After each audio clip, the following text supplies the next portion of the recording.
Alright, you see Plaid? Oh yes. It's time for Paranormal Storytime. Okay.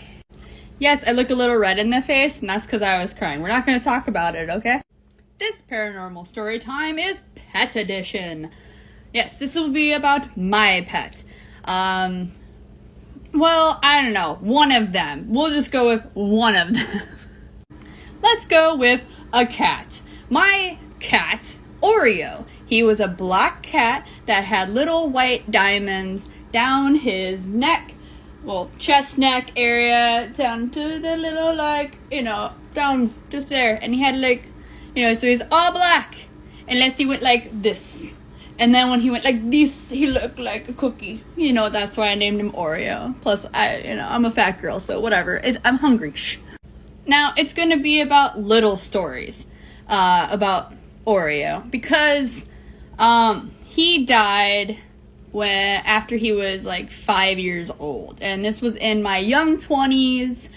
And I was going through a lot of things at that time and trying to deal and cope with like a really hard and terrible breakup with like my first fiance, and then also dealing with other things that happened to me that were kind of traumatic. And so having my cat die at that time, and I wasn't able to have him in my place I was living with 2 roommates. They said no cats, no dogs, no pets. Pretty much that's it. Like, if we want, we could have a rat or like a fish. So I couldn't have my cat there, and then my cat got sick. And there was nothing that I could have known, like any foreseen things. Besides, actually, there's one thing that threw me off, and it was literally the day before he got sick, because I would go and visit him as much as I could. He lived with like my grandparents, so I would go over there once in a while and be like, "Hey, mama, sleepover time," and my cat would be like, "I'm still mad at you." So he pouts. He's a grumpy person. Like, I'm not kidding. He is pretty much a capital a-hole. When he was alive, but he did it in a way where he was kind of like trying to be playful, but he was kind of really aggressive about it. He was a farm cat, so that's probably why, he's used to playing with his, brothers and sisters and other farm miniature animals that he was able to play with. So my cat would greet me by just sulking or just staring at me like, "I'm still mad at you." Or he would come over and just go, and I'm like, "What the God?" But this time, when he saw me, he literally was like, "It's you, oh, mommy," and then went over and just loved on me and was rubbing against me and giving me little kisses. I'm like, okay, we're a sweet boy today. I'm okay with sweet boy. That's nice. I like nice. And then I had to leave, and I was like, I have to go to work tomorrow. I gotta go back to the main place. Hey, you keep an eye on him, please. Keep an eye on him. And so I told everyone in the household, please watch him. Something seems really off. And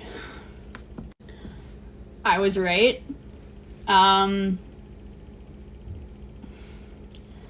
He was, remember, he's a tough lover.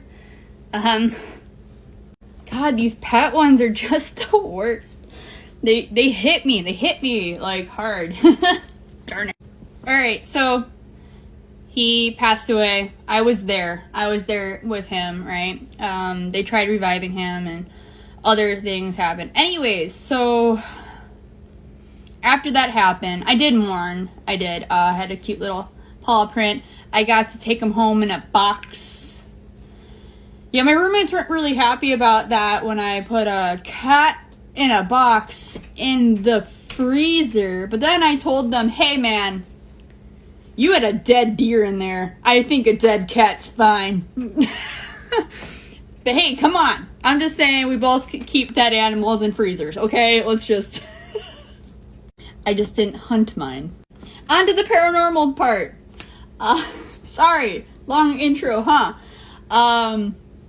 So basically after he died, I kept seeing him. And like in the corner of my eye, like when you see like somebody walk by and then you turn your head to be like, who was that?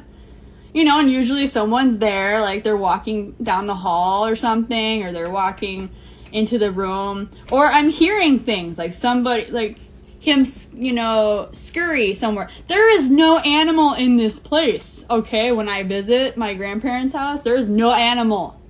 None. My cat died. We're all in mourning period of not like having animals. And then I'm hearing, like, I was like, what the frick? Behind a desk, which was one of his favorite things to do when I was there and I was downstairs on a computer. He would do that behind the desks that are down there and just kind of go, brrr, and all of a sudden be right under my legs. And I'd be like, what the?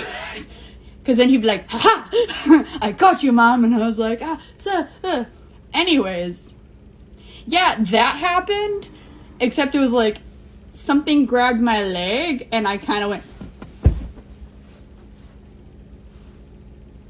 no one's there. Oh God.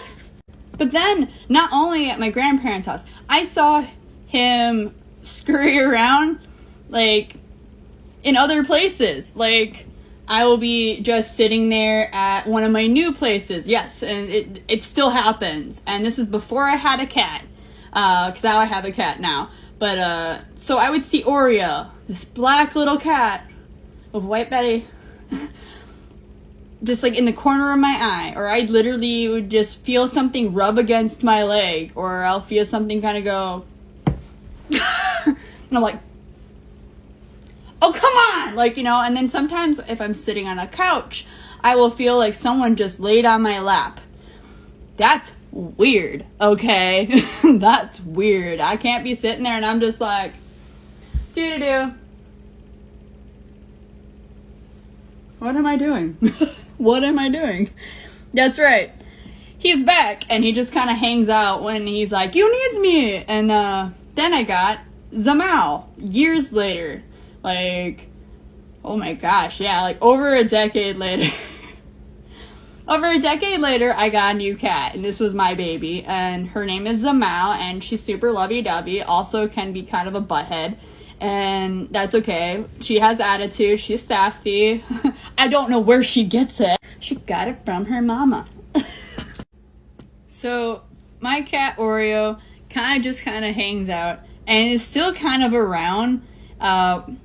Sometimes I like feel, again, it's like I feel, I sense, I hear, again, it's really weird. I hear a cat meow and my cat's sleeping.